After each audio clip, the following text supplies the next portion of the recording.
everybody. Welcome to Search the Scriptures. We're on study number 7 in the book of 1 Samuel, which covers chapter 7, verse 3 through chapter 8, verse 22. There's two different stories going on in this passage. We have two questions relating to these two things that are going on. The first one is this: how does the story of chapter 7 reveal the conditions of victory even on the field of former defeats, and have you had some such experiences? So as we're going through this, pay attention to what's going on in chapter 7 and then what's going on in chapter 8. Question 2, wanting a king was not necessarily wrong, especially in the view of the situation described in the first 3 verses of chapter 8. So why then did God, while granting their request, at the same time rebuke the people for making it? And why was the desire to be like all the other nations wrong, and contrast Samuel's actions with the attitude of the people? So let's look at 1 Samuel chapter 7, verse 3 through chapter 8 and verse 22. First of all, I'll start with chapter 7. So Samuel said to all the Israelites, if you're returning to the Lord with all your hearts, then rid yourselves of the foreign gods and the Ashtoreths, and commit yourselves to the Lord, and serve him only, and he will deliver you out of the hand of the Philistines. So the Israelites put away their Baals and Ashtoreths, and served the Lord only. And then Samuel said, assemble all Israel at Mizpah, and I will intercede with the Lord for you. And when they had assembled at Mizpah, they drew water, and they poured it out before the Lord. And on that day they fasted, and there they confessed, we have sinned against the Lord. Now Samuel was serving as leader of Israel at Mizpah. And when the Philistines heard that Israel had assembled at Mizpah, the rulers of the Philistines came up to attack them. And then when the Israelites heard of it, they were afraid because of the Philistines. They said to Samuel, do not stop crying out to the Lord for us, that he may rescue us from the hand of the Philistines. And then Samuel took a suckling lamb and sacrificed it as a whole burnt offering to the Lord. And he cried out to the Lord on Israel's behalf, and the Lord answered him. And while Samuel was sacrificing the burnt offering, the Philistines drew near to engage Israel in battle. But that day the Lord thundered with a loud thunder against the Philistines, and threw them into such a panic that they were routed before the Israelites. The men of Israel rushed out of Mizpah and pursued the Philistines, slaughtering them along the way to a point below Beth-kar. Then Samuel took a stone and set it up between Mizpah and Shin, and he named it Ebenezer, saying, thus far the Lord has helped us. So the Philistines were subdued, and they stopped invading Israel's territory. Throughout Samuel's lifetime, the hand of the Lord was against the Philistines. The towns from Ekron to Gath that the Philistines had captured from Israel were restored to Israel, and Israel delivered the neighboring territory from the hands of the Philistines. And there was peace between Israel and the Amorites. Samuel continued as Israel's leader all the days of his life, and from year to year he went on a circuit from Bethel to Gilgal to Mizpah, judging Israel in all those places. But he always went back to Ramah, where his home was, and there he also held court for Israel, and he built an altar there to the Lord. Now let's look at 1 Samuel chapter number 8. When Samuel grew old, he appointed his sons as Israel's leaders.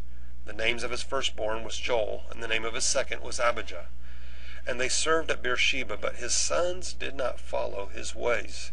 They turned aside after dishonest gain, and accepted bribes, and they perverted justice. So all the elders of Israel gathered together and came to Samuel at Ramah. And they said to him, you're old, and your sons don't follow your ways. Now appoint a king to lead us, such as all the other nations have. But when they said, give us a king to lead us, this displeased Samuel, so he prayed to the Lord, and the Lord told him, listen to all that the people are saying to you. It's not that they have rejected you, but they have rejected me as their king. And as they had done from the day I brought them up out of Egypt until this day, forsaking me and serving other gods, so they are doing to you.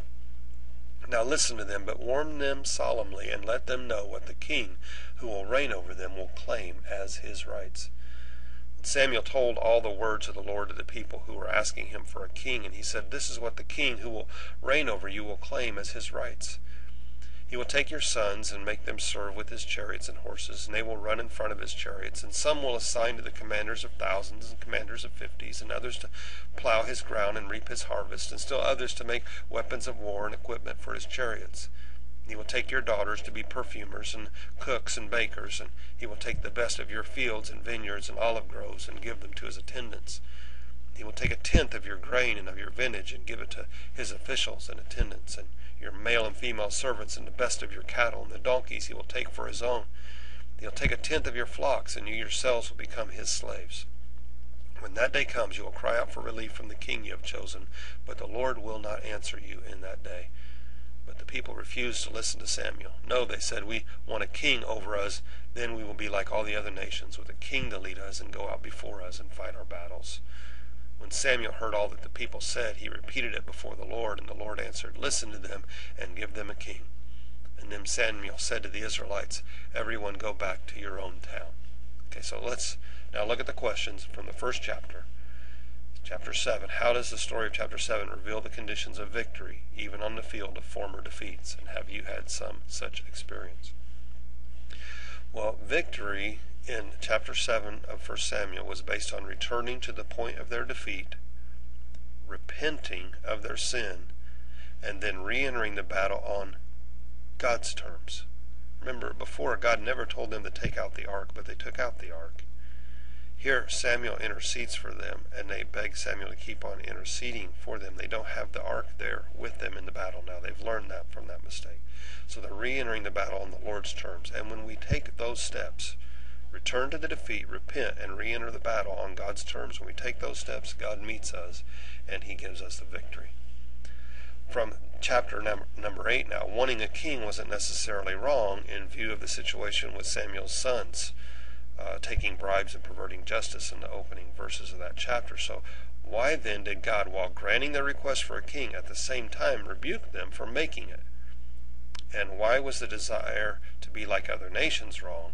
And how was Samuel's actions and attitudes different from the people? Well, Israel wanted a king for the wrong reasons. They wanted a king because they wanted to be just like everybody else. Being like everybody else isn't the point. Being like everybody else is wrong. Because being holy means being different. God calls us to be a holy people, to be different from everybody else, not like everybody else. Samuel was different than the rest of the people because Samuel was playing to an audience of one, the King of Kings and the Lord of Lords. The people were playing to an audience of the nations. They cared what everybody else thought. Samuel only cared what God thought. I hope you are playing to an audience of one today. I hope you're only concerned about what God thinks of you and not overly concerned about what others think. Hope this study's been a blessing to you. Hope you're having a great day, and I hope God blesses the rest of your day.